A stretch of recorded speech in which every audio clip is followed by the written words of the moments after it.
I'm Mel Gurtov. I'm professor emeritus of political science at Portland State University. I previously taught at the University of California, Riverside, and prior to that, I was on the staff of the Rand Corporation in Santa Monica, California. I'm the author of some 30 books, a good deal of which is on China and on U.S. foreign policy. The book is called Engaging China, Rebuilding Sino-American Relations.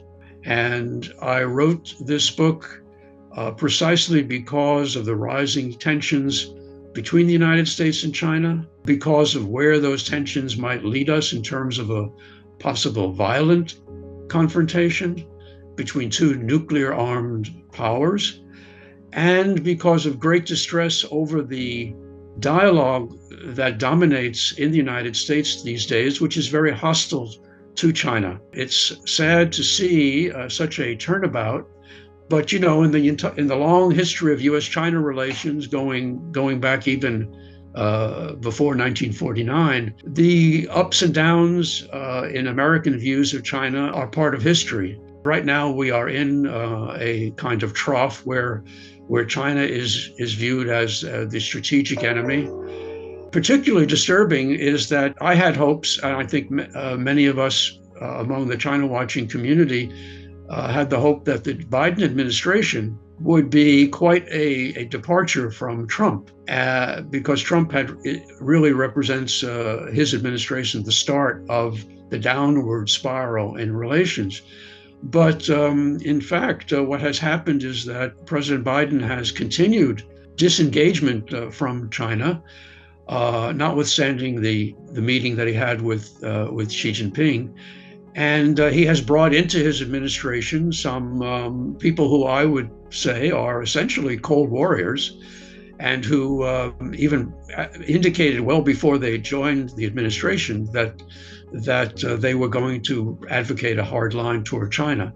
That hard line has been picked up within the Congress. It's awfully hard to find anyone in the House or Senate who's willing to stand up and say that, we're on the wrong track with China and we're headed toward a potential disaster. And as I mentioned earlier, we now have basically a two-front war going on, a real war with Russia, and an economic and technological war with China, sometimes just called for short, the Chips War. And I think it's a very dangerous strategic place to be, where you're having dual enemies. I think we need to get our priorities straight. I think Russia is the more dangerous adversary.